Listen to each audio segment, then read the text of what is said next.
out your dicks, get ready to fap. It's time for your favorite show, The Grease Trap. Pull out your dicks, get ready to fap. It's time for your favorite show, Grease Trap.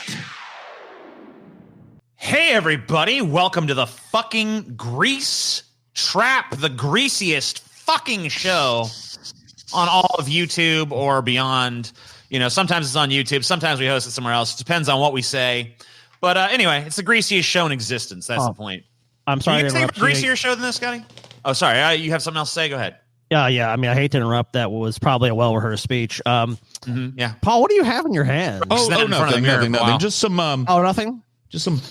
Oh my! Just some righteous felon jerky that I won recently. Yeah, wouldn't that be a spoiler at this point? Because they haven't seen that episode yet, have they? They're spoiled. Seen that episode? I guess they're spoiled, TJ. It's not really a spoiler. Fantastic. Paul wins again as a spoiler. Come on. All right, fine. Fuck you. I hate it. Yeah, look, we're $10 gonna people, TJ. Fucking win one of those, TJ, man. This is the upper crust, a cut above the rest. Yes. Of course, with our most exclusive members, TJ, we share these little tidbits, these morsels.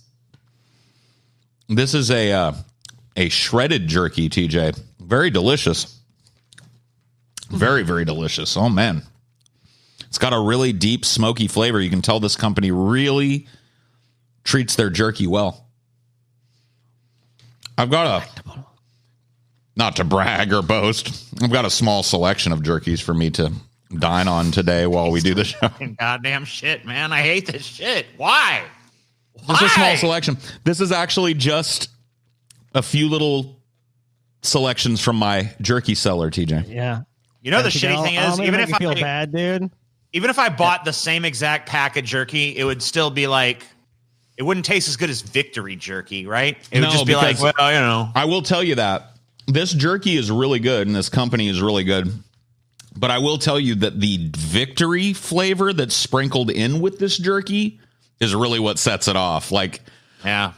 Looking at your face while I take this bite is going to make this bite taste even better. Oh, yeah. There it is. Better. I was beating him the whole fucking time. The whole fucking time. And then that final Jeopardy butt fucking he gives me every fucking time we play a goddamn game. Whatever. Well, you know, I mean, TJ, there's no point in being cross about it. You know, victory is victory. The spoils of war go to the victor. You know, it's the true. Victor goes to TJ. And history is written by the victors. Is the saddest death of 2020, by the way. What? Do you think Alex Trebek is the saddest death of 2020, by the way? For me, he is. Well, I don't know, dude. It's a toss-up. Alex Trebek, dude. I was really sad about that because he's just been such an institution in Jeopardy. Sean Connery is definitely up there. I mean, but he was so fucking old, though. I mean, he was a bastard too. Sean Connery was 90, so they're both. We kind of expected the motherfucker to like go at any fucking time. You know? Yeah, but he was James Bond, dude. I mean, that's different. You know, like I mean, he had a lot of iconic roles that I loved. You know, so you got to look at the men side by side, though. Sean Connery is awesome, but he was a bastard. Alex Trebek. Yeah, you got me there. I mean, here's the thing about Sean Connery and being a bastard. He was a bastard, but I loved him as a bastard. You know, well, like he was, you know. If he wasn't a bastard, he wouldn't have been Sean Connery. Right. That's what made him, but I recently rewatched Goldfinger, and I was like, you know, there's a lot of debate about who's the best Bond, it's not even a fucking debate, okay? There's one man who's James Bond, and then there's a bunch of pretenders, and it's fucking Sean Connery. I don't care what you say. I kind of agree with that. I think he's the best Bond. I've accepted that Bond is different people, but I think that Sean Connery easily is the cream of the Bond crop. You know what I mean? I think he created the fucking prototype. Who's number two? That's up for debate. For you, here's the thing about number two. All right, so I think Pierce Brosnan was really good as Bond, but I think all the movies he was Bond in kind of suck. Some of them do. I mean, like, you got to embrace ridiculousness to like the Brosnan Bonds. Yeah, you kind of do. Like, it's almost like face guy as a villain, and then the weird. Guy, you remember the weird like jet sled ice race thing that happened in that movie? Oh my god! You have to embrace absurdity. In order to enjoy the Brosnan Bonds. He would not be my second, probably. I have to be honest with you. setting aside Quantum of Solace, I think that Daniel Craig might be my favorite, my second favorite Bond. I think he's a respectable choice. The only one I really honestly hate is Roger Moore. I never liked Roger Moore. He's a little too comedic, isn't he? Isn't he kind of? Yeah, I mean, like, I get it that sometimes it rides the line between serious and silly, and I feel like he falls way too much on the silly side. I agree. Look, I don't hate Roger Moore, and but I just don't like what he brought to James Bond. That's kind of how I feel about that. Brosnan was definitely, I mean, like, I think he was good in the movies. I think he shined, but I think, like you said, the script and everything surrounding him was usually just totally absurd. Like, Die Another Day was probably the worst.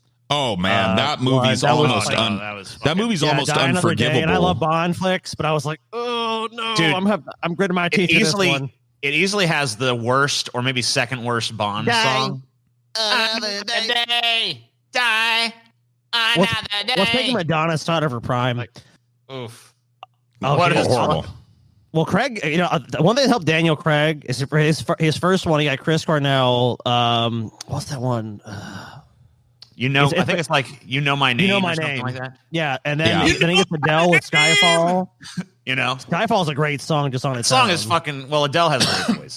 So yeah, I like the Casino Royale song too. It was Chris. That was it was the Chris Cornell one. Cornell, yeah. Yeah, You Know My Name. He was one of the rare. It's one of the rare male performances. They only do that every so often. I think probably the most famous example is fucking Paul McCartney's "Live and Let Die." Yeah. Which has got to be the best Bond song, right? It's probably. Oh my god, yeah. I think Goldfinger better, but whatever. You just like Goldfinger because you invented tape finger. It's a rape finger to the fucking tape finger. Yeah, tape finger. The reason I did that is because I listen to Goldfinger a lot. That's one of my favorite. I don't know. It's got like nice. I feel like it's a nice Bond song. Maybe "Live and Let Die" is a better song overall, but I think that Goldfinger is a better Bond song. Maybe, I don't know. Well, it sets the tone for those movies, dude. When you have a great song like that, like Skyfall was a really good one. Quantum of Solace had a kind of a crappy song. I don't even remember what the fucking Quantum of Solace song was. I think it was like Alicia Keys and Jack White. I can't remember the song for the life of me, but like I remember that. I think they did it. Yeah, I don't want it. Get it out of here. There's something like that. Chris Cornell fucking nailed it. There was a point where they got like fucking like Jefferson Starship or some fucking buddy like that to do a Bond song. It's like the worst one. It's worse than the Madonna one. Let me fucking look this up. Worst Bond songs. James Bond movie things ranked from best to worst. That'll do it. It was like so fucking poorly conceived. They got like a band to do it. It was fucking Aha, dude. The fucking Stand By Me people. Dude. Yeah, they get Aha to do the fucking theme song for The Living Daylights. It is hideous. Did I will tell you this though? With Daniel Craig Bond, it's like every other movie is good. That's why I knew like Spectre was gonna suck. I watched it sucked. Like this one that's coming up, I have good feelings about that one. I'm just telling you, like it's some weird thing, dude. It's like you start off Casino Royale, it's like, oh man, that's really good Bond. When it's like, okay, they're talking about another Quantum of Solace, like you said, Paul. Dog shit. Duran did a song too for a Bond movie. That was pretty bad. I don't think which one they which one they did it for A View to Kill. Dude, A View to a Kill is not a bad song. It's not great. I don't know. It doesn't have. You just don't like Duran. Dude, I'm all right with Duran. Well, like, what do they sing? Am I all right? Hungry with Like the Wolf. Yeah, okay. I like Duran. Yeah, I heard. Yeah, Duran's had a couple songs I like, but I'm not super big on them. But yeah, I don't hate them. Goldfinger. Don't eat that jerky, Paul. TJ, I pissed in that jerky, Paul. I pissed in it. This jerky is hermetically sealed straight from the factory, TJ. You didn't piss in it. Yeah, but I pissed on it before I went to the fucking factory, and I'm like, you sending out something to Paul's ego? Let me piss in that. And they're like, this company the righteous fellow would never let a person like you within 10 miles of their fucking jerky facility, okay? You're right. But I'm telling you, these ends and pieces, that's what they call these, TJ. These are like trimmed ends for their bigger, longer sticks. And I'm telling you, if that first one that I tried was Gold Star, They're going to have to come out with the platinum star now, TJ. Son of a bitch. For this one. Son of a goddamn bitch. I like how Paul got that and was just like, tweedly-dee, tweedly-doo. When do I next see TJ? Oh, it came this morning. It literally got here well, that's just late, dude. It's late because they were supposed to send you that shit on like Christmas Eve to the bunker, dude. It was supposed to, you know what? The bunker is far out there, so. Shipping is so fucking delayed. Like, my wife ordered some shit back in like November fucking 10th or some shit. Damn. And one of the things she ordered was like some birthday balloons for her birthday, which was on December 6th, and it just got here like yesterday or whatever. I guess next year's balloons are handled. Happy birthday, Chelsea. They literally say it's literally a 2 and an 8. So unless we know someone else is turning 28 or we know someone that's turning 82, I don't know. Dude, order a 9. This shit is happening to me right now on an order from Amazon. We ordered when we moved, we ordered a new trash can because our trash can was pretty beat up, so we just threw it away. Yeah, sure. And dude, it literally on the order now it says your package may be lost. And I'm like, how is this my problem? Like, don't tell me about this. Tell your logistics team about this and send me another goddamn package. Dude, Paul, I'm gonna tell you something. Like when the pandemic happened, I ordered some masks. I'm like, okay, because this is back before everyone was selling masks either. Like, you know, obviously the manufacturer hadn't picked up, so I ordered some. I'm like, okay, I'm waiting. Like, supposed to be like 3 weeks. I'm like, all right, whatever, that's fine. I'm not gonna go anywhere anyways. Never show up. I get a refund for them, and like 2 months after that, a package arrives in the mail. It's my mask. So wow. you might get it eventually. It might just be like 3 months from now, like they've already refunded your money, and like a guy will just drop some on your, you know, I guess the entry to the bunker, wherever that is, wherever like the shrub is. Yeah. Well, there's a mile marker signpost that I tell them to drop it by, and that makes sense. Yeah.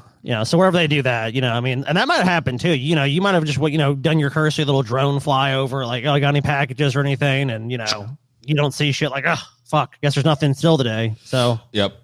No need to come out. No need to exit the bunker.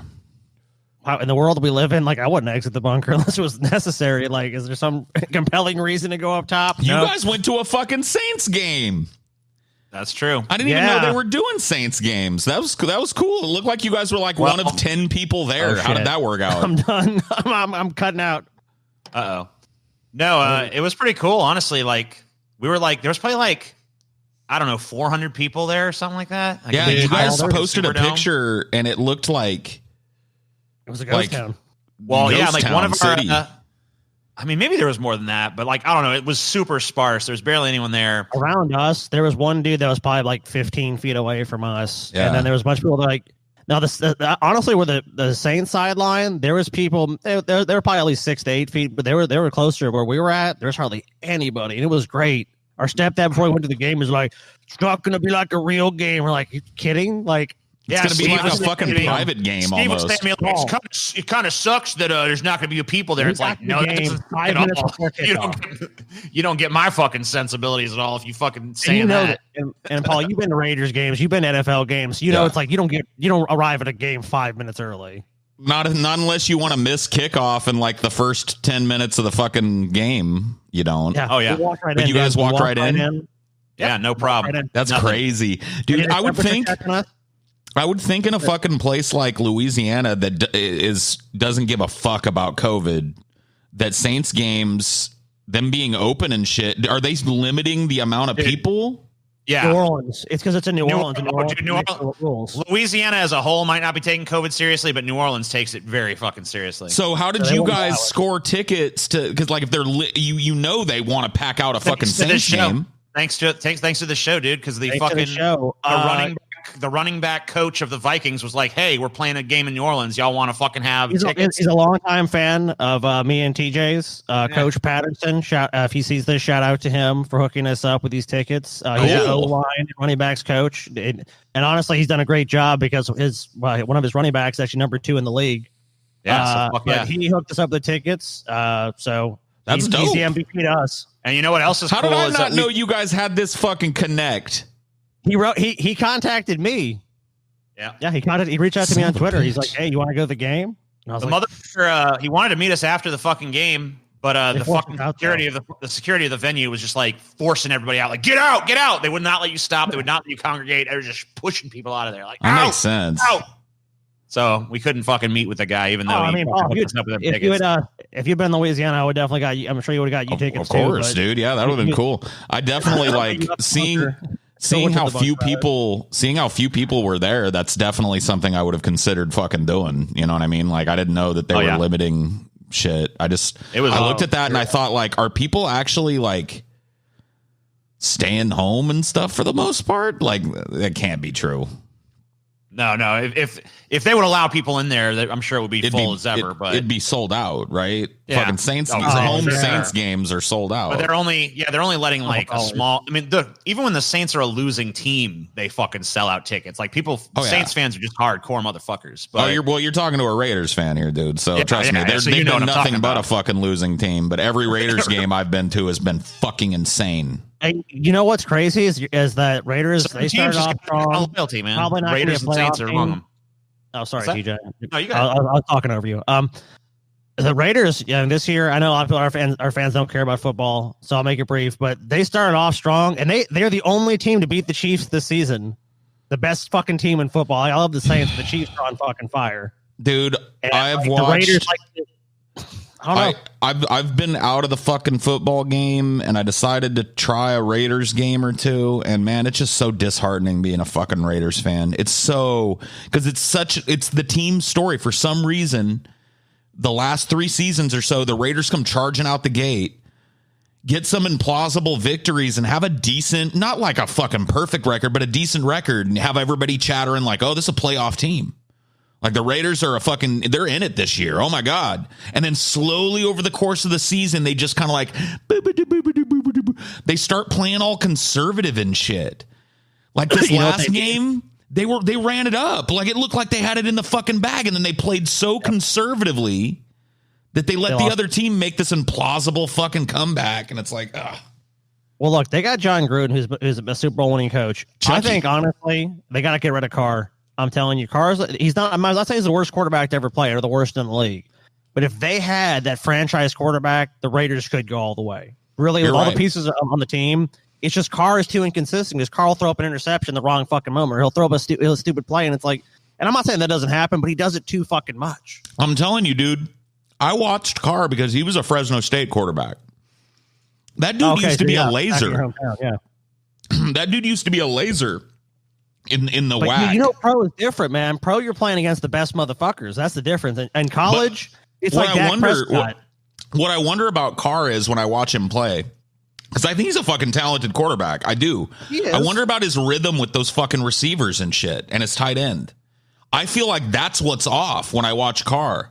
Like he tosses a wobbly duck every once in a while, and that fucking sucks. But I think might be because he's young. The dude has got fucking talent. But it feels like he has no rhythm with that receiving team. Like his receiver, up to him, dude. Like look at the great Brady, Peyton Manning. I've not watched one of their games, but like, is he protected enough in the pocket? Like, is the defense good? Yeah, their O-line. The Raiders O-line is fucking. It's not the best in the league, but it's solid. But he's got time to fucking. Well, it's built for pass protection. It's a pass protection line. Like there's some teams like there's no excuse for not fucking getting the ball on target then.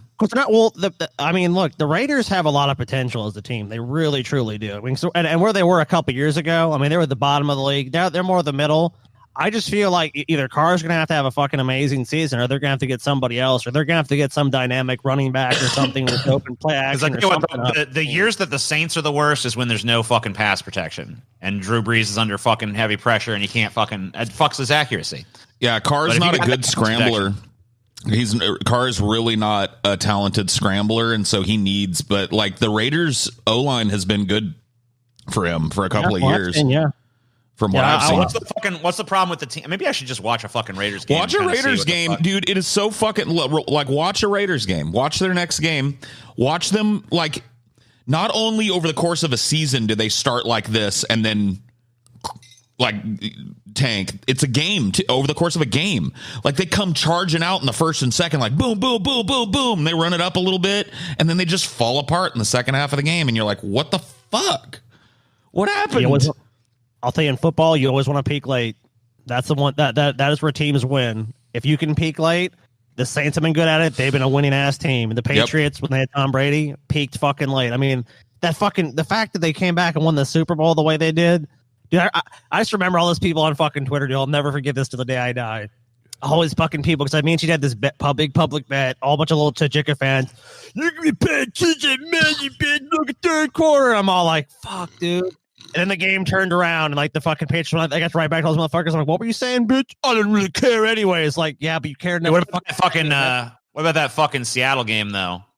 Fuck you, TJ. Remember that shit? Dude, what the fuck? That was fucking ball on fucking. They have Marshawn Lynch. They have 1 yard to go. What do they do? All they had to do. Oh, why did they pass? Why did they pass? It makes no sense. They're a running team. That they did it. Dude, I love that they did it, but I was watching a Saints game. It was a couple of weeks ago when they dropped one. And it was the 20th on the 20th of December. Who were they playing then? Who did they drop one to? I think it was the last game. Saints. I think the game before that was the Chiefs. Oh, the Chiefs are just a damn good team. Like, no, I know, but I was watching. They were leading and then lost it. It was the Chiefs, and I was like, oh my god, dude! I bet Scotty's raging now because, dude, if you guys could have taken down the Chiefs, would be, dude. But the Chiefs such a good team. Like, look. You can't be too salty. There's games where it's like you get salty. Like if it's the Falcons or some shit, I'm like, no, it's bullshit. But when you go up against, which obviously was the best team in football, you feel happy to get out of there with a 3-point loss. Because, I mean, it was a close game. We took them to the wire. They were the better team. It was no bullshit calls. They won the game. And that's a respectable victory. Like, if you're a fan of a team and your team loses, you want to go out to the best. Yeah. And if you lose to the best, it's kind of like you can take that. That's a loss where it's like, well, we took them to the brink, but they're a little bit better. Yeah. They got a younger quarterback. And then like the Raiders come out the gate, beat the best, and then lose to the fucking Dolphins. Oh shit, fumble. It's like, oh my god. It's like, what happened again? Huh? It's big plays, dude. Football games, it's momentum, dude. And the Raiders have good opening momentum. But what ends up happening in a lot of their games is that first half, they're like, whoa, yeah, we're the Raiders, bitch. And the second half, it's like, all right, let's just run the ball again. You know what it is? It's a long-standing tradition at halftime for the Raiders players to go into the locker room and smoke a bunch of crack. I think that's what might be doing it. It must be, dude. Yeah, you remember old Al Smith, dude? He used to say, "Just smoke, baby. Just smoke a rock, baby." There's a couple teams I will. What was that guy's name? What was the Raiders guy that was the "Just Win, baby" guy? He was the owner forever. I can't fucking remember. Al Davis. Al Davis. Just win, baby. Raiders. Yeah, it was Al Davis. It's 100% Al Davis. I said Al Smith because I've been watching the Prohibition documentary. Have you seen the fucking Raiders' new stadium, Paul? Yes, dude. The Vegas Raiders stadium. I'd love to visit it. The energy looks the same as Oko, too, dude. Oko, I used to love, like, you guys know how this feels being Saints fans and shit. Dude, the Saints, I don't know how to put this. The Saints have gangster ass fucking fans. Oh, yeah. That don't put up with shit, that are going to get drunk. You're going to see some fist fights. You're going to see people getting fucking messed with if they're wearing opposing colors. I think Raiders fans are probably rowdier than Saints fans, though. In the dome, everyone dances like they have umbrellas and shit, dude. If it was not COVID, it's an amazing experience. The Raiders, dude, are one of the rowdiest fucking teams. I'm telling you, dude. It's a feeling of power being a Raiders fan going to see a Raiders home game.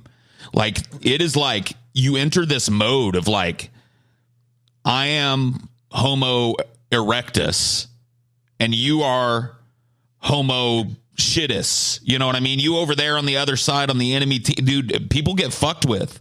I've seen fist fights. I've seen beer bottles get busted over people's heads. And that's usually not my scene. But when I'm on a Raiders game, that's my fucking scene, bro. I love seeing that shit. I don't necessarily involve myself. But hey, dude, if somebody fucked around at Oko and doesn't know the rules, they must have deserved to have that fucking thing bricked over their head or whatever the fuck. Well, dude, you got to realize if, like, let's say the Saints, let's say it's back in the day and you go, like, you're a Saints fan or whatever, you're a 49ers fan, whatever, and you go to the fan, like, your team makes you like, yeah, man, yeah, good job. Like, you can do that. But if you're going to the people around you going like, yeah, bitch, like, you better stand the fuck by. You're going to get probably punched or hit or at least something dumped on you. Like, here you go. Oh, sorry, buddy. Oh, you know what's kind of cool too was the night the game we went to, Alvin Kamara fucking did 6 rushing touchdowns in the game, which I guess ties like the fucking NFL record and shit. So yeah, that was an insane fucking. That was fucking crazy. Dude, he put up numbers and then numbers. Like that's a career affirming performance right there. He's going to be able to take that to his next contract negotiation. You know what I mean? Like. Oh, he just signed a contract. He did a $75 million deal. And I'll tell you what, most times you have these big deals, you're like, oh, man, why'd they pay that guy that? Well, no one said that about Kamara. I mean, he's just like, he fucking been. Dude, it was crazy to be there and watch that dude fucking work and just like see that speed and maneuverability and shit. It was just like insane watching him.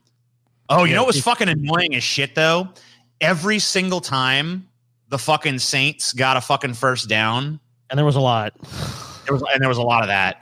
Because it was a very offensive game. 50, but like, was it 52 points? Every single fucking time, there would be this announcer that would come on and be like, "Move them chains," and we're all just like, "Move them chains? What the fuck? What does that mean?" When TJ started bitching about it, dude, every time that happened after that, I'd go like, TJ, he'd be like, "Huh." Move them chains, dude. Move them chains. That because back in the day, they used to measure. Explain it to me. They used to measure for the first down with a flag with a chain on it. They would plant the chain right where the first down line was, and then they would plant the flag at the end of the chain. And if the ball was touching that flag, nowadays they've got the digital first down, a little shit. laser or whatever. Right. So that's what move them chains means. It means when I'm sitting there in the goddamn South watching like a bunch of predominantly black dudes on a field doing this, and they say move them chains. That's not my mind. Don't go to the first down marker. You know what I mean? Yeah. Like, move them chains. I don't know about this, guys. Maybe a change of wording, you know. I don't know. Move them chains, dude. I don't like it. I really don't like it, but whatever. But yeah, our fans don't give a shit about football, but whatever. Fuck them. They can go fuck themselves. So what I want to do, one of the things that I'm really looking forward to doing, and I'm hoping that I'm able to do after the whole fucking vaccine and shit is out and shit, at least like football games, people can go and congregate and have a good time again and shit, and you can be relatively sure you're not going to croak. Like, I want to take my parents and tailgate a Vegas Raiders game. Oh, shit. Dude, tailgating a Raiders game is one of the best feelings ever. I would just like... Dude, if you got like my stepdad will go incognito sometimes. He'll just wear a Raiders jersey just so he can, as long as his team ain't playing, he'll just Raiders jersey it up. Because I'm telling you, dude, it's like a giant fucking food fair where everything's free. It's obscene. Like you just walk around like let's go for a walk and have a smoke. And every dude you pass, as long as you're in a Raiders jersey, you want a fucking hot dog? Want some hot links, bro? We're just finishing up. Want a burger? You know what I mean? It's like, fuck, my mom makes a giant pot of chili beans and just hands out bowls. Damn. I want to do it up. I'll do that sometime. Vegas has always been my home away from home. So, yeah, I'll be a Saints fan first and a Raiders fan second, you know? I've never had a problem with that shit. As long as the Raiders ain't playing, I'll root for whoever. I don't give a fuck. No, I feel you, dude. Like, and honestly, if the Raiders won a bowl, I would not be disappointed. They've had it's been a drought. You know about the Raiders is their thing I love about the Raiders is the same thing I love about the Saints. They're fucking scumbags, man. They're just like a scumbag team. They're out there. They'll cheat to win. They don't give a fuck. Saints do that shit too. Dude. Remember that fucking what was that shit? The fucking the thing we got penalized for like a whole season for and shit. And Sean Payton wasn't allowed to coach. Yeah, the bounty gate. Man, that was some bullshit, dude.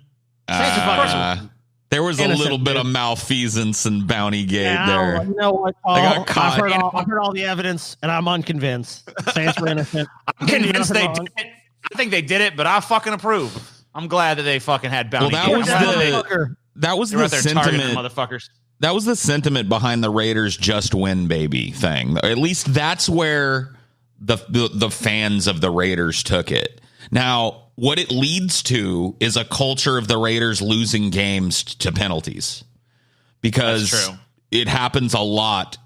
Like if you watch a typical Raiders game, watch them start fouling it up. Because I tell you what, sometimes that works. Like, it gets under the skin of the other team. You give them a couple yards, but you've just hacked them on the field. You know what I mean? Like that, it's okay to use that strategically. I love that about the Raiders. I love that the Raiders play dirty pool when they have to.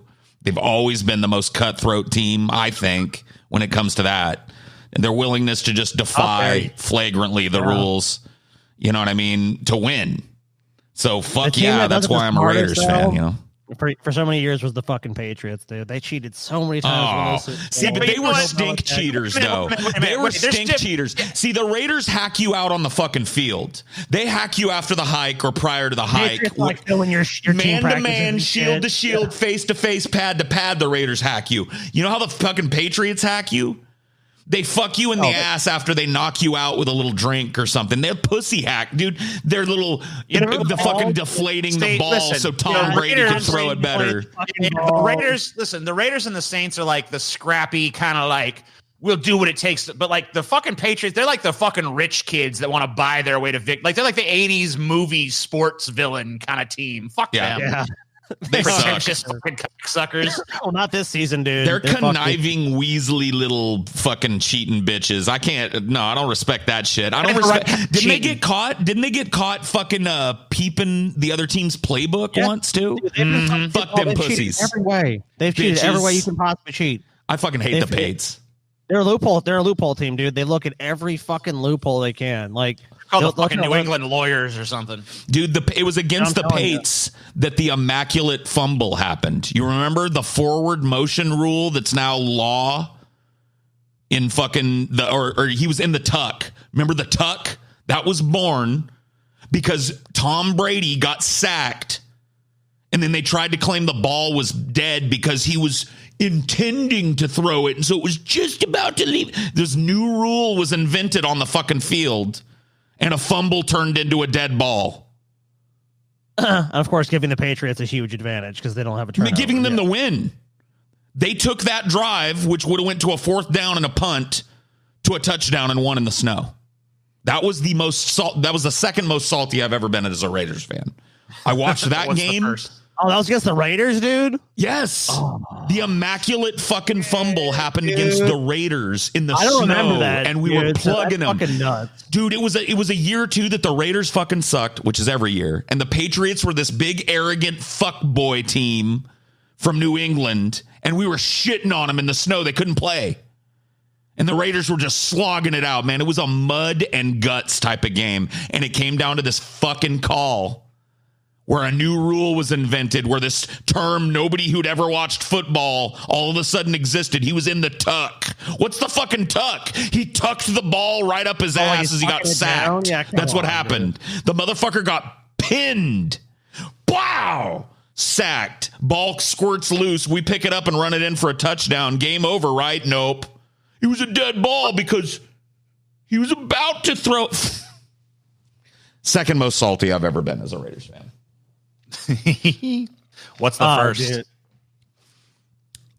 When they went to the Super Bowl against the Tampa Bay Bucks and played like a bunch of fucking high school kids.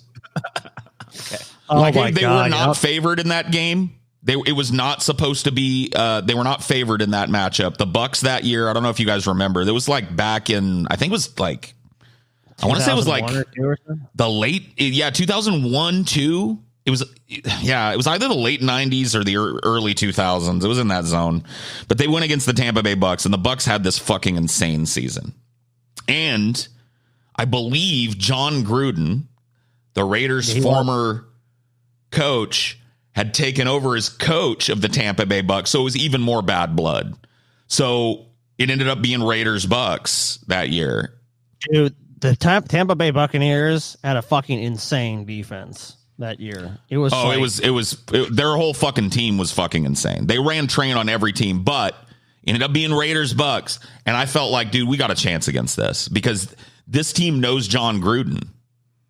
This team, a lot of the people on this team have worked for John Gruden. They know his fucking playbook. They know his tricks. They got a chance to pull one out. They played like third graders, bro. They literally laid down on the field and got butt fucked. I was so mad. I was yelling at people in my house. It was horrible. Damn. Yeah, Raiders, Bucks, Super Bowl. Like, I know it was a blowout too. That's got to. I mean, it wasn't the most horrible blowout I've ever seen, but it was just a bad all around game. Yeah, it always sucks when the Super Bowl is a piece of shit game. So Super Bowl 37. Oh man, it was 48-21. Yep. Yeah. Sad fucking game, just a head scratcher of a fucking game. Raiders fouled themselves out of that game. If you go back and watch that Super Bowl or look at like highlight reels of it, a lot of it'll be Raiders foul outs. Fucking personal foul after give them the first down on third. Give them the first down on third. Why not? 3rd and 10? Yeah, that's the time for a personal foul. Give them the first. Give them the first and change. Dumbass. That was 2003. So 17 years. Paul's been waiting for another return. I've been waiting my whole life. I was a baby in the 80s, and the Raiders had a dynasty back in the late 70s, early 80s. The Raiders were a fucking dynasty team. But I was too young to appreciate it. I was too little. You know what I mean? I didn't get it. And since I started like actually paying attention about 10 years old in 1990, the Raiders have just been a nightmare. A fucking nightmare. They've only gone to the bowl once in my lifetime that I can recall. You know what I mean? They've gone a few times in my lifetime, but once that mattered to me, and they got butt fucked 40-21. Dude, let me tell you what. The Saints have only been once since I've been alive, but like I was lucky. They won. It was the only time they ever win, period, right? That's the only time they ever went to the Super Bowl. They've been close a couple seasons, but yeah, that's the only time they made it all the way. We won. Oh my fucking god! You guys have been. I'll tell you this, dude. I'm no Saints fan, but you guys have been robbed a couple of fucking seasons out of some wins, out of some Super Bowl wins. People will watch. I'll be fucking watching games and shit with people who are not Saints fans, and they'll be like, "All these calls in this game are like weird." I remember. Like, yeah, welcome to being a fucking game. Saints fan. They call against us all the time, even if it's like for some reason the NFL just hates the fucking Saints. It's just true. No, there's something to be said for that. I remember watching a game with Scotty and Steve over at Steve's house one time. And like I said, dude, I'm no fan of the fucking Saints, but I calls them like I sees them, and there were some just like straight up bullshit calls against, and I was like, what? Who did what now? No. Yeah. So yeah, you guys get robbed, man. You guys definitely are a better team than. The angriest I've ever been in my life, dude, pretty much over a football game, was the NFC Championship game against the Rams, where it's like, okay, the fucking goddamn corner pushes our receiver to the ground, like just blatantly, just like, ugh. And we're like, pass interference. The ref is right there. Where's the flag? No flag. No pass interference. And that's what me and my family do when we're expecting a flag, because that's where they always pull the flag. We always pull it out. We're like, fucking minds in New Orleans. When we saw that no call, the NFL even admitted like the guy made the wrong fucking call. And in my mind, he should have been fucking fired immediately. Fuck that dude, because he's an idiot. People sued. It was fucking crazy. All that shit happened. Paul, like I was actually at Disney World when that happened, and I got on a bus, like one of those transportation buses, and the guy's like, I had a Saints like hoodie on. He's like, "Are you a Saints fan?" I'm like, "Yeah." He's like, "Let me tell you something. I'm an Atlanta Falcons fan, and anyone that knows this, like, they're our rivals. We hate the Falcons. Yeah, we hate each other, of course. Like, we hate each other. There's tons of bad blood." He was like, "The Saints were robbed." For someone that's a Falcons fan to say the Saints was robbed, you know it had to be fucking ridiculous. It was super egregious. It was like, it's basically on par with what you're talking about. Like just some play where it's like Tom Brady fumbles the ball and it's like, oh, he tucked it. Do the Raiders have a rival team that they just like the team they hate kind of thing? They've got a couple. Their California rivalry from back in the day is the Chargers. Those games are always filled with nasty bad blood, and because of their conference positions, the Raiders always meet the fucking Chargers a couple of times a season. So it's always the AFC West, right? Yeah. There's the Raiders have a number of rivalries, actually, now that I think about it. The Kansas City Chiefs is a big rivalry of ours going way back. Once again, just another team that we meet in conference a lot, or meet in normal league play or whatever a lot. We just play a lot of games against them at home and away games. And then the third one that I know goes way back is the Pittsburgh Steelers. The Steelers, that rivalry goes back to the Raiders dynasty, because the Steelers were the ones that ended the Raiders dynasty and started the Steelers dynasty for a couple of years. I'll tell you what, as far as physical teams, they're a great matchup too, because the Steelers usually present a pretty physical team. They're really a great matchup to watch if they're both doing good that year, because there's very few teams, I think, that focus on physicality as much, but the Steelers is one of those teams. The Steelers have always been that way too. I used to watch a lot of team. Yeah, as a little kid, I remember watching Steelers Raiders games. Bo Jackson would get bumped so hard as a running back against the Steelers, you'd think, oh man, he's fucking dead. He's dead on the field, and he'd just get up. You know what I mean? Those teams, they don't pull punches. Still to this day, the Raiders defense is known for not pulling punches. They'll, but the Steelers defense, I agree. They're a very, very overtly physical team to this day, and it's a really fun team to watch. Great rivalry of the Raiders too, because you put a physical team against a physical team. Oh yeah, dude. That can be some of the best games. Like, oh, dude. You know what, Paul? That's why, that's why I've never hated the Raiders. I've always liked the Raiders, because they always remind me of the Saints in that thing. Like it's a couple teams that just they've had bad calls, they've had fourth quarter collapses, and it's like we're always on the cusp of greatness, never quite getting there. The Saints have been more lucky recently, but as football goes, like, dude, before this run the Saints have had, they had 3 or 4 seasons of just fucking middling bullshit, and they had plenty of other ones where it was like 500 record. Breeze intercepted, game over. Or the defense fucking, oh shit, the defense didn't fucking stop them again. Like, okay, so I think honestly, dude, the Raiders are on the way up though. I can see them another couple seasons. I tell you what, Scotty, as a Raiders fan, I would love to see it, but I'll tell you what, in the Raiders underground and the fan community and shit, the Raiders have been on their way up since like 1989. And but, there's a lot of different stuff going on. I think Gruden, Gruden has been capable of leading a team to a Super Bowl before. He's been capable. He's a good coach. You guys have a solid coach. We've had a good rhythm with Gruden before. The fans like him, and that energy feeds the Raiders. But they beat the Saints, dude. The Raiders have fucking talent. That's the thing. They got a team. That's what I'm trying to say to you. The Saints are one of the best teams in the NFL. I'm not saying they're the top team. They're probably like 5th. If they have to get honest. this offensive problem figured out. The Raiders' offensive rhythm is atrocious across the game. If you watch the spread, they establish the run game, and then it gets shut down, and Carr throws a pick. Or, you know what I think their weakness is? I'll be honest with you. I think their weakness is scouting and talent. Like, because the Saints find a lot of these people who are just not off big teams like Ohio State or LSU or Alabama. Like, they've got to get better scouting on offense and get some of those dynamic playmakers. That's the difference in a lot of these games. And dude, that's the probably Raiders, the one thing they're missing. The Raiders are in a position that so many teams are in, though. It's like how many teams can you think of right now that just need a fucking quarterback? They need that like leader for the team that has the good rhythm with their fucking talent. And like that's what the Raiders are at. Either Carr gets that rhythm, or they need to find a new prodigy.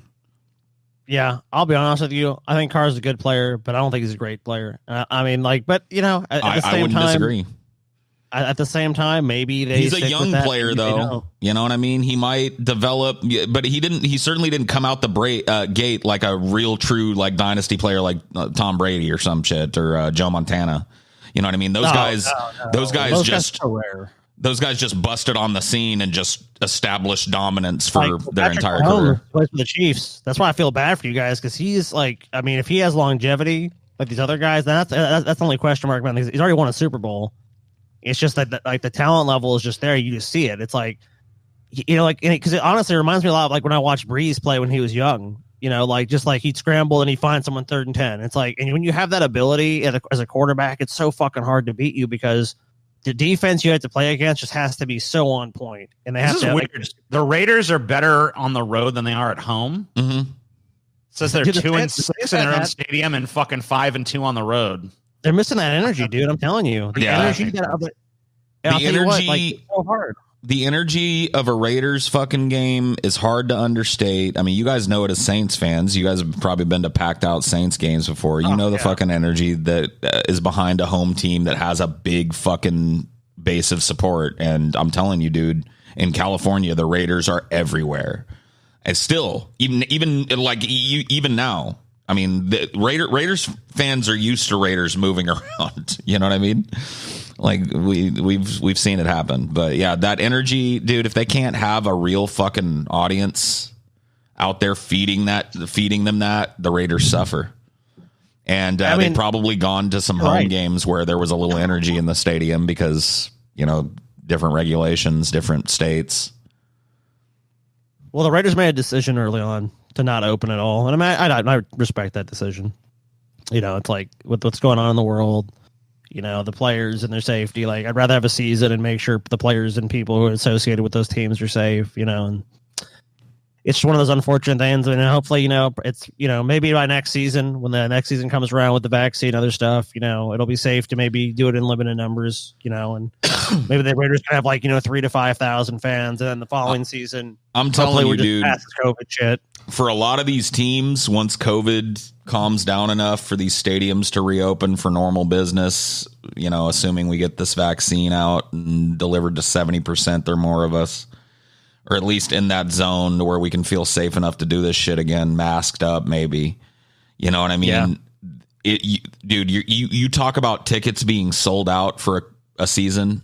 You ain't gonna be able to, unless you fucking jump on it immediately, or a season ticket holder. You ain't just gonna casually pick up a ticket to a fucking season game. Those are gonna be sold out. You'll spend a lot of money. That's true. Like $500 or $600 to go to a game. Like, dude, I was so lucky. Me and Steve went to actually a Saints playoff game, like maybe it's like 2 years ago or something, and I found 2 tickets on the Saints sideline, really close down for like $350. And that's why I bought them. I'm like, Steve, we got to go, dude. Like, this is insane. These tickets normally go for like $700 or $800, and for some reason, this guy is just selling these tickets because, like, I guess he probably just wanted what he paid for them. And there's some people like that. You just luck out, and it's like, they just want a Saints fan to go or someone to go enjoy the game. Right. A lot of people are just doing it just to make fucking like, yeah, let me double my money. Yeah. I've never gotten a sideline seat like that, but I've gotten some decent seats. I've been close to the black hole once, which was interesting, but I don't think I'd do it again. You know, the black hole end zone freaks of the Raiders. Like those, you know, that was a high energy place to be, and it was an exhausting place to be as a fan. It was a fun way to watch the game, though. A cool perspective to be in in your own end zone, beckoning your team to come towards you. You know what I mean? Come on, motherfuckers, get in here. But no, why not, dude? I mean, like, I think if you like football, like there's something unique with every spot you can possibly be. You know, it's like there's a different experience being higher level. There's a different experience beyond the 50-yard line. For my money, the cheaper mid-range kind of upper seats where you got the whole field and you can see the whole field and see the action really well. Those are my favorite seats, to be honest with you. I've never been right up on the sideline. That would be really cool. It's something I've yet to experience. And I've never been in a box either. That'd probably be pretty cool too. I've done every level except I've never done a box, obviously. I've done a box. I'll just have someone casual like, hey, you want to come join me in my box? You know, like I did a box game for a AAA baseball team in Fresno called the Grizzlies. They're like a Giants farm team. And that was cool. I mean, it was like, you know, it's a nice stadium that they've got there. And like you go up in the box and you get like booze and waiters that come in and wipe your butt for you and wipe your mouth for you and stuff. It's pretty nice. Totally different experience. Yeah. You have all that stuff. Like, well, usually what happens is you pay a fee to get the box, and then you like get contracts with them. Like, I want, you know, basically I want waiters and I want this and I want all that. It's like, so I looked into it one time just to be like how much does it actually cost for a box? Not because I actually think I was going to buy one, but for the Saints, yeah, this probably like 5 or 6 years ago, it was like $100,000. That was like the starting cost to get a box. Oh yeah, and then of course add the other stuff in. You're probably talking $300,000 or $400,000 a year. Is that for a season, or what is that for? For a season, per season.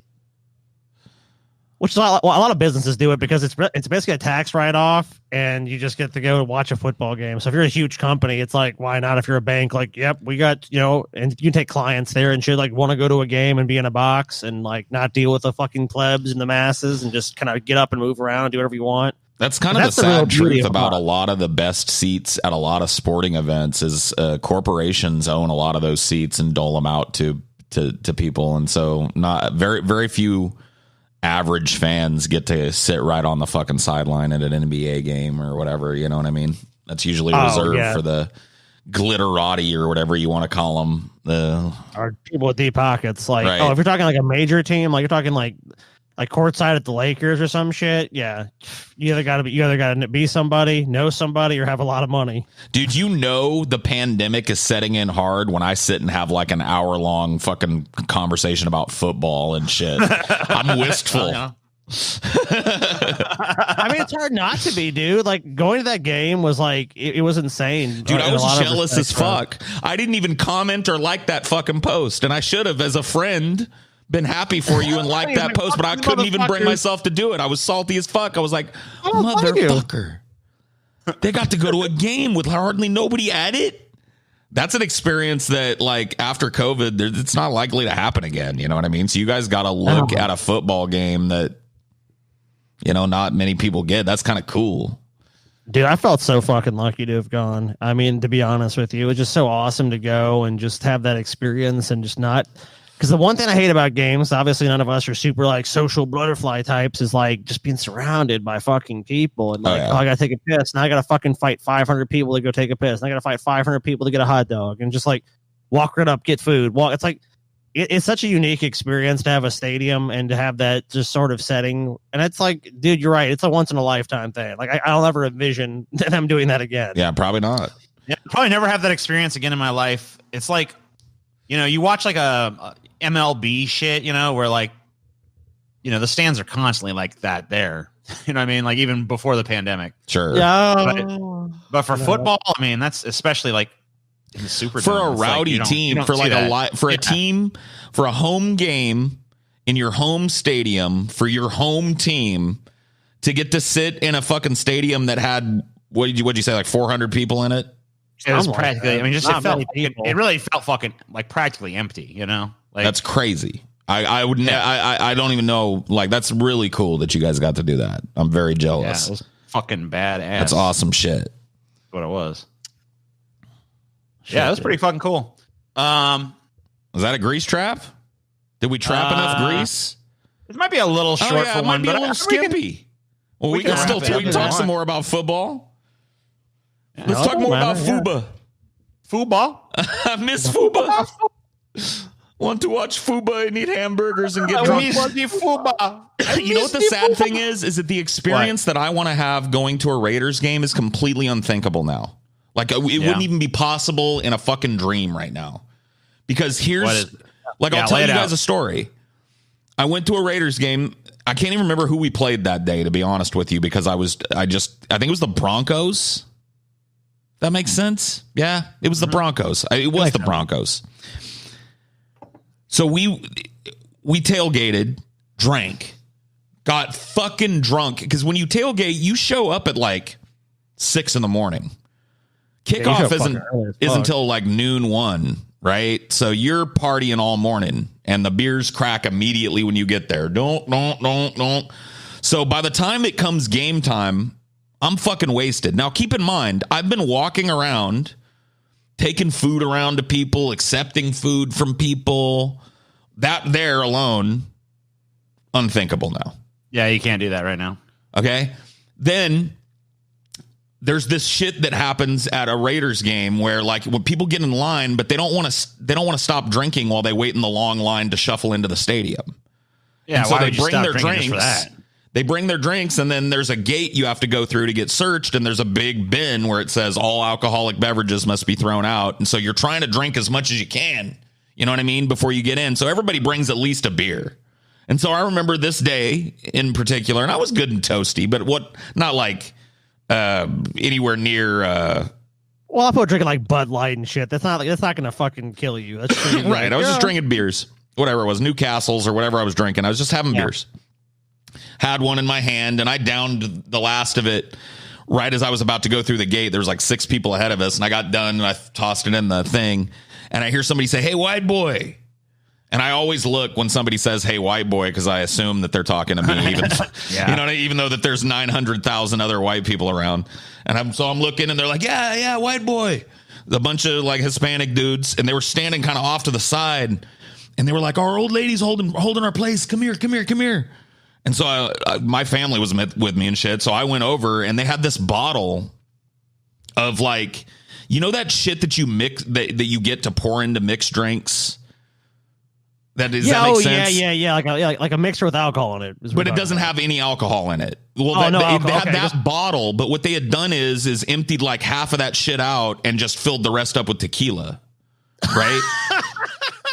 And so they had that. It was just tequila with a little bit of like whatever that shit is, that fucking margarita mix shit. Yeah. I figured that's what you're talking about. So they're like, white boy, come here. And they were like, we're fucked up. We can't drink it. We just saw you kill that beer. Drink it. And they handed me this bottle that they had all been sucking and licking on, and who knows who else had sucked and licked on in the line. And it had about, yay amount of mostly tequila in it. And I just went like, yeah, threw the thing in, went into the Raiders game and really don't remember much else. It was a blackout good time. It was wonderful. Yeah, dude. Dude, you must have been like the whole touchdown. That was the Broncos. And you're right. It's all unthinkable now. You can't fucking totally involved. If there's someone at that Saints game be like, "Yo, dude, you want some? Get drunk on this?" I'd be like, "Fuck, what are you talking about? Take a swig of this bottle that I've been passing to everybody that's been going in, dude." I still remember. Like, no thanks, man. Dude, PJ, we went to like a Tool concert in Bakersfield, California. Back when we lived in Palmdale back in the day. And like this guy came up to TJ. Sorry to interrupt you, Scotty. What tour was it that you saw him? Was it? It must have been around 2000. I think it was when like what's that album? 10,000 Days came out. 10,000 Days. Okay, all right. So a little later than I got. It was around there. But it was probably 2009 or something. 2010. So we were in Bakersfield. But this guy comes up to me and TJ, and he's all like, I got this weird like drink. You guys want to get fucked up? And I'm like, I'm designated driver, dude. I can't do it. He's like, oh, I understand. What about you, big dude? And TJ's like, yeah. And TJ said, I think you described it as tasting like rubbing alcohol. I drank this shit. I'm like, this tastes fucking disgusting. And I asked the guy, like, what is this exactly? He's like, it's like rubbing alcohol in Mountain Dew. I'm like, gross. Why? I don't know. But I kept fucking like, well, this sounds like we get fucked up. And he's like, yeah, dude, me and you going to the front. We're going to the front. As soon as the shit starts, we go to the front. Just push our way to the front. I'm like, all right, yeah. Push our way to the front. You were his tank. Yeah, but you know what sucked? I pushed my way to the front. That motherfucker stayed back there. He's what like, a pussy. I don't know about that. So I just like, give me that. And I was front row. So I've been to 2 Tool concerts. The first time I was at a Tool concert, I was in the very fucking back of the motherfucking concert. I mean, in a huge arena. I was like, is that Tool? And the second time I was front and center, but I don't remember it because I was fucking drunk on goddamn Mountain Dew and rubbing alcohol. That was some funny ass shit. The funniest moment of the night, though, was like we had to walk all the way back up out of that arena at Bakersfield. Yeah. I remember that walk. Like, I got this. Bro. Like climbing those. There was this fucking dude behind us. I kid you not, Paul. Dude. Was like, there's a dude behind TJ because I was like having to look back the whole time to make sure he actually made it. That was probably like 5'1" or 2, and he kept doing this like, and he's got fucking big ass TJ just like, well, dude, like trying to climb stairs. You were at that Mastodon concert with me. Do you remember Do you remember the midget that was in the pit? That I kept going like, somebody's gonna kill him. Yeah, dude. There was a fucking midget in a devil mask in the pit. And I was right on the edge of the pit because that's where I like to be. I like to participate in the pit by not being in it, but by being one of the dudes that shoves the other dudes back in when they fall into you. You know what I mean? And keeps the pit going.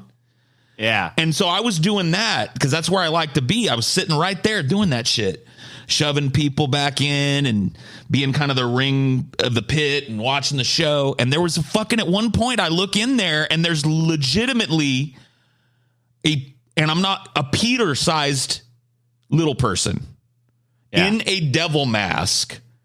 And he's getting fucking like, it's like nobody sees him because he's like, yay, yay, hi. And everybody's just, and he does not give a fuck. It took me a while to just like go like, you know what, dude? This is not this midget's first rodeo. He does it. He's used to getting ping ponged around. And dude, that was some bizarre shit. That was some bizarre shit to see him doing it, but like he didn't give a fuck, like, and he was fine. I remember most of the show, like I didn't see him too often because I was mainly just focused on the show. But I know I remember you talking about that. I was like, dude, is that a kid in the pit? Then I'm like, oh, it's a midget. That's what I thought at first too. I thought, is there like a fucking 3-year-old in the pit? And then I was like, wait a minute. Nah, never mind. It's just a holy really short fuck, dude. Little guy. Look out! He had a blast though. He did. The only thing that would have been awesome, dude, is he had been able to crowd surf. He'd be the perfect crowd surfing size. Oh yeah, they don't even let you do that shit anymore. They got all fucking like back in the day when you went to a concert, security was spread out enough that you could do a fucking jump up crowd dive if you wanted. You know what I mean? But now they got like 18 big, giant, shaved head, armed security standing there. It's like nobody's getting on stage. Everybody's too paranoid. Somebody's gonna go shank Marilyn Manson or Taylor Swift or whatever. We were at when we saw Iggy Pop live, he was like trying to incite the crowd to like rush the stage and like fucking basically just like he basically fucking all but told us like kill the security guards and rush the fucking stage. And everyone's just like, Have you ever been at a show where they did a wall of death? No. They will actually shut down shows if they do it. It's totally fucking not supposed to be done. But sometimes a band will incite the wall of death. And I've been at a smaller one, like not a full fucking big giant arena sized thing, but a metal show like in a medium sized venue where the band asked the fucking crowd to split. And I was like, see ya. I'm getting the fuck out of here. Nope. No, that's death, dude. Like you just like the whole idea of the wall of death is they part the Red Sea and then you're supposed to just run headlong at each other and the whole crowd just. Oh God. Yeah, I wouldn't want to do that either. So I was like, I've never been to a show like that. I don't even remember the name of the band. I don't know if I would do it or not. I think it depends on how I'm feeling. Like, but I might do it if I was in the right mood. But like most times, probably Scotty could get in that fucking mindset of like, fuck yeah, let's do this. But I will rock out at the front of a stage in a metal show, but I'm never going to be the dude stomping the pit. I don't like that shit. I don't like being in the pit. I don't like people putting their hands on me and shit. And you got to be okay with that to be off in the pit. People will be bumping into you. People will be tripping you. People will be pushing you. You know what I mean? You have to be in that. I don't like that shit. So dude, I've seen some brutal shit in the pit too. Like, oh yeah, dude. Did I tell you? I've told you guys about the time I saved my friend Waylon's life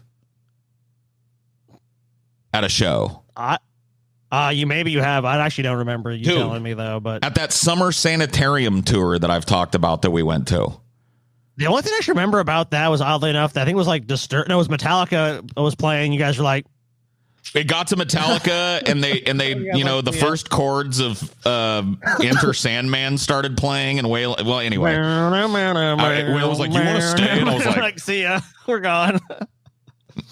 But anyway, there was a big pit. And it was during like Mudvayne that the pit opened up near us. Oh shit, dude! I'm talking LD50 Mudvayne too. LD50 era Mudvayne. Oh, dude, it was a riot. Dude, that show was riotous. It was at Candlestick Park, which is closed now. Oh shit, yeah, that's gone now. Yep. It was down on the fucking field of Candlestick Park. So this pit opens up. And I like being, like I told you guys, I like being at the edge of the pit because it's a helpful position because sometimes people fall. And if you're a pit edge guy and you see an opportunity to go help somebody to their feet, you go do it because you don't want them to get trampled by somebody that ain't looking. And so I was kind of in that position and my friend Waylon was standing next to me and Waylon liked this type of music, but he looked like a pretty boy. Like, I don't know why he dressed the way he did to go to this metal show. But he was wearing a polo. He was wearing a polo shirt and khaki shorts.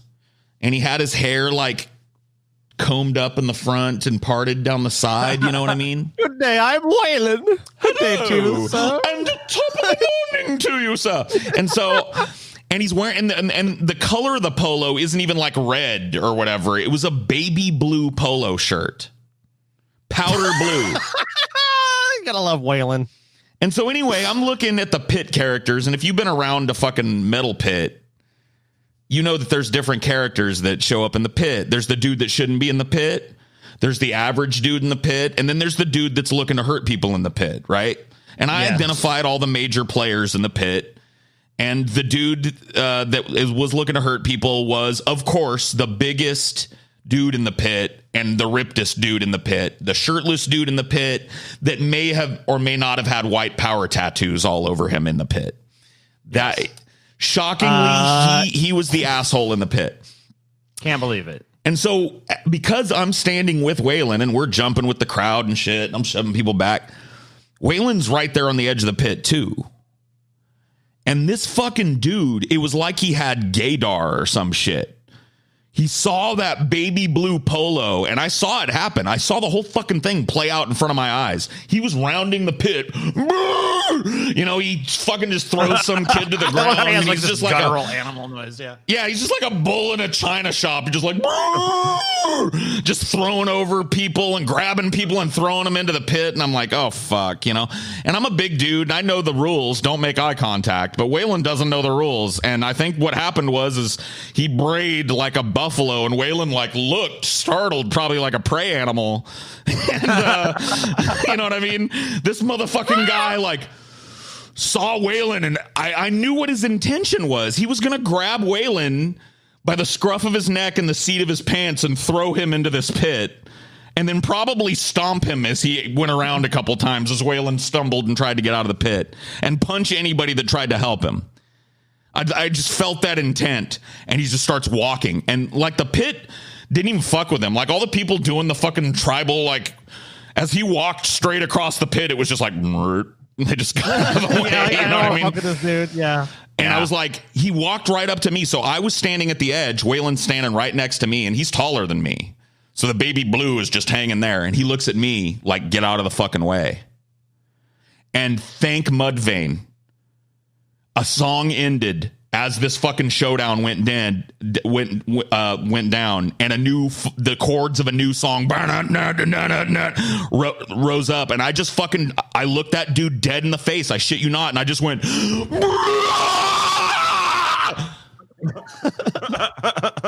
and he just went, and just kind of like went back to his shit. Yeah, you know, you spoke his language, dude. You spoke his language. You're like, and he's like, all right, cool. And that was it. Well, I got sparkles in front of my eyes doing that. I shouldn't metal scream like that ever again. Yeah, you've lost. I might pop a blood vessel or something. The story you told me is crazy because I saw something very similar. No, I did not save anybody though. Like I just saw it happen. Me and TJ went to a Manson and Slayer concert in San Diego, which is like it was the total odd couple show because you had a bunch of like Slayer fans, they had a bunch of Manson fans, right? So like there's this kid, I mean he's got to be maybe just 18, it's like 18 plus show, but he's a fucking kid. Like I was like 23, maybe 22 or something like that. Like gothed up and everything, and he's trying to, and like it's Slayer going on, and he's trying to get in the pit, and his friends, you can even hear his friends, because I was kind of like more like on the edge like you were. Like I mean Slayer, it's crazy, like if you're in the front, you're in the pit. That's just how it's gonna be. Well, sometimes there are multiple don't pits. Don't go in the pit. Yeah. There was some ripped, fucking shaved head, fucking Aryan Nation dude. Sees it, and I hear, and these buddies stand next to me. They like me for some reason. Like I was kind of just like, I'm here for a show. I don't, I guess, I'm blonde hair, blue eyes, whatever. So, so yeah, duh. So like they're cool with me, and the guy's like, I'm gonna punch this faggot. And I was like, yeah, whatever, dude. The guy he's in the pit. He takes his fist back, and this dude's arms are like this. Keep in mind, like this is a big fucking swole ass dude. Fucking rears his arm back. Look at this man's kid. He's like, you're a faggot. And the kid's like, what? And he just fucking punches him in the face. Literally knocks him out, and he literally flies back. Like, and his friends are like picking him up off the fucking ground. And I was like, oh my fucking God. Like, I shouldn't fuck with these guys. That's why I don't go in there. Like, I don't need to fuck with these guys. Oh my God. They just fucking knocked that kid the fuck out. Like, what the fuck are they thinking? It's a concert. That's why I don't go in there, because I am a faggot. And like, you know what I mean? They're going to, if that's, hey dude, if that's a qualifier for not being able to go in that pit, then I know my place. You know what I mean? I stay at the edge. That was fucked up. Dude, at the end of it too, man, it was like Slayer's pit was fucking insane because like the pit was like the first 20 rows of the show. I'm not talking like you couldn't have started like Paul, like you'd have had to just go all the way back because you couldn't have stood at the edge of that. Like there's no standing at the edge. Like you're getting dragged into that fucking thing. I don't know any of Slayer's songs really.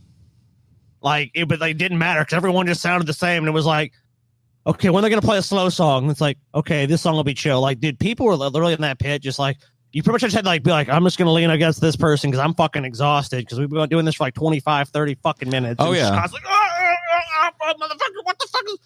You were smart, TJ. You just like said, fuck that. Let these idiots tire themselves out. It's just like I'm leaving. I'm gonna wait for Manson to come on.